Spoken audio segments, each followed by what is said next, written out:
L'enfer est en train de déchaîner en ce moment même au Texas.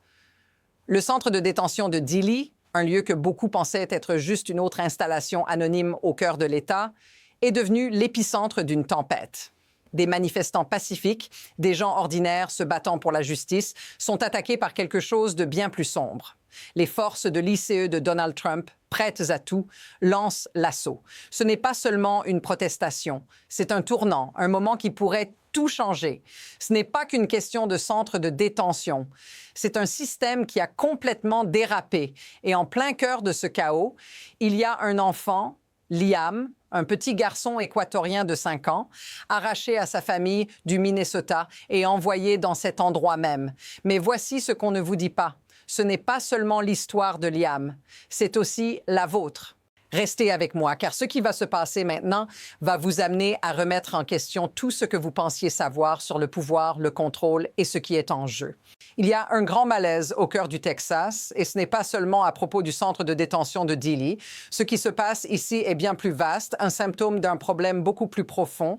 Une question se pose, comment un gouvernement peut-il en arriver à ce point où l'on attaque des citoyens pacifiques simplement pour avoir osé protester? Les manifestants sont là pour une raison. Liam, le jeune garçon de 5 ans, n'est qu'un symbole de ce qui ne va pas dans ce système. Mais cette protestation n'est pas isolée. C'est une partie d'un schéma plus large, une série d'incidents où l'on voit des enfants, des familles, des innocents pris au piège dans un cycle de violence et d'abus.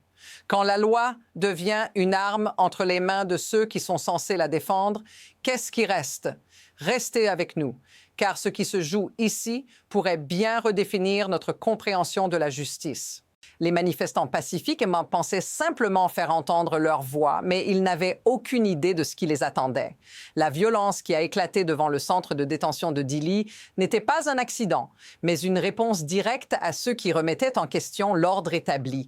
Des gaz lacrymogènes ont été lancés, des balles en caoutchouc ont frappé des innocents, tout cela sous l'œil des caméras. La question est: pourquoi cette réponse disproportionnée? Quand les autorités déploient des méthodes de répression, de quelle liberté parlons-nous vraiment? Et voici ce qui est troublant. On n'entend jamais parler de la violence exercée par ces forces. Ce qu'on vous cache, c'est la brutalité qui se cache derrière ces images.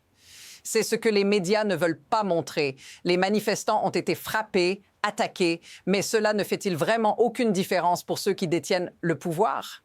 Cette histoire, cette répression est une réalité dont personne ne parle. Mais vous devez comprendre pourquoi cela pourrait changer tout ce que vous savez sur la manière dont le système fonctionne. Mais ce qui se passe maintenant au Texas n'est pas isolé. C'est un phénomène qui se reproduit ailleurs, partout où les protestations éclatent contre un système qui semble de plus en plus se radicaliser. Regardez l'histoire. Dans le passé, de telles situations ont souvent dégénéré en confrontations violentes.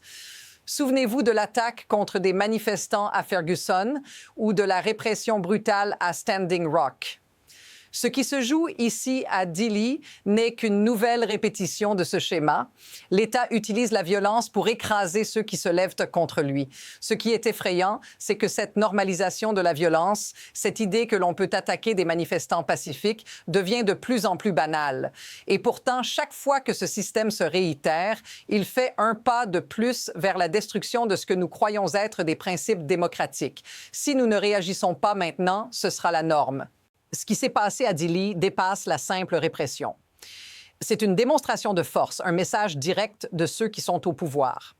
Alors que les manifestants essayaient de s'organiser pacifiquement, d'autres événements ont agi comme un catalyseur. Les autorités ne se contentent plus de disperser les foules, elles font des arrestations massives et ce sont les innocents qui payent le prix fort. Mais ce qui rend cette situation encore plus choquante, c'est la contradiction flagrante entre les discours et les actions. D'un côté, l'administration de Trump parle de protéger les Américains, de maintenir l'ordre. Mais de l'autre, ils autorisent des attaques violentes contre des citoyens simplement parce qu'ils osent défendre leurs droits. Ce contraste ne peut plus être ignoré.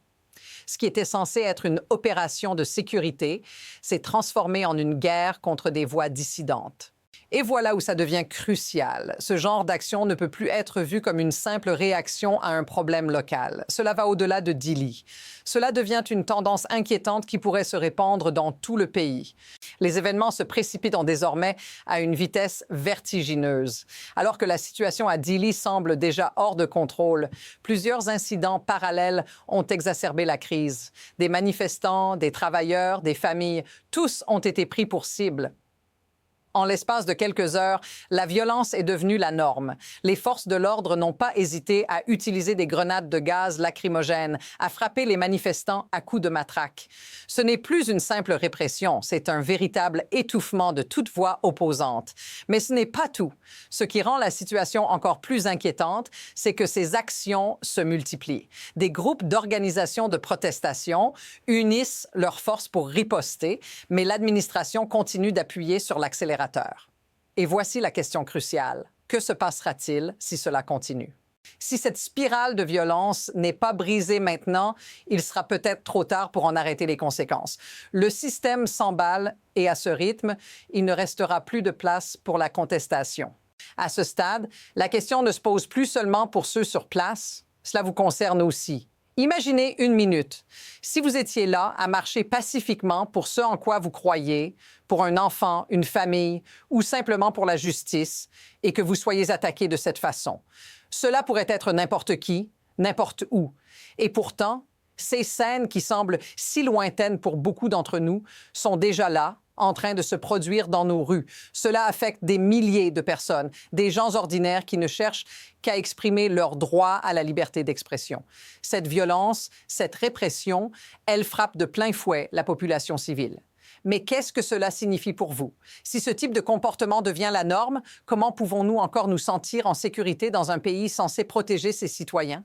Si vous ressentez l'injustice de cette situation, dites-le dans les commentaires. Votre voix compte et c'est précisément ce qu'ils veulent effacer. Mais il est facile de tomber dans la colère, de se laisser emporter par l'indignation face à ces événements. Pourtant, la vraie question n'est pas seulement pourquoi cela se passe, mais comment cela se produit. Pourquoi un système censé garantir la sécurité et la justice se retourne-t-il contre ses propres citoyens? La vérité, c'est que ces abus ne sont pas le fruit du hasard. Ils sont permis par un système qui tire parti de la peur, de la surveillance et d'une politique de spectacle. L'administration Trump, en jouant la carte de la peur, s'assure que les masses restent divisées et dociles. Chaque action violente, chaque arrestation est un coup de plus contre l'espoir d'un véritable changement. Ce n'est pas une guerre contre les étrangers, comme certains veulent nous le faire croire. C'est une guerre contre ceux qui s'opposent à un système de plus en plus autoritaire. Ce qui se cache derrière cette violence, c'est une structure qui cherche à maintenir le pouvoir à tout prix, peu importe les conséquences humaines. Alors, que se passe-t-il maintenant? Où allons-nous à partir de là? Nous sommes à un tournant et tout peut basculer dans deux directions. D'un côté, cette vague de protestation pourrait se transformer en un véritable mouvement populaire renforcé par l'indignation collective. La pression pourrait devenir insoutenable pour ceux au pouvoir, forçant un changement, une prise de conscience massive. Mais de l'autre côté, si l'administration continue sur cette voie de répression, si les manifestants sont écrasés sous le poids d'une force brutale, alors la division, la peur et la résignation pourraient se propager dans tout le pays. Un silence accablant pourrait suivre, celui d'une nation divisée, où les droits fondamentaux sont mis sous silence au nom de la sécurité. Et la question demeure, quelle direction allons-nous prendre? Ce n'est pas seulement un enjeu pour ceux qui manifestent, c'est une question pour nous tous. Parce que ce qui se joue ici, c'est l'avenir de la démocratie elle-même. Ce qui se passe à Dili, ce n'est pas juste un incident isolé, c'est un symptôme d'une tendance plus vaste, un avertissement. Une société qui permet à de telles atrocités de se produire sans réaction se dirige tout droit vers un avenir incertain. Nous avons vu les signes avant-coureurs ailleurs et aujourd'hui, ils frappent à notre porte. Mais voici la vérité. Chaque action, chaque protestation, chaque voix qui s'élève est une lumière dans l'obscurité.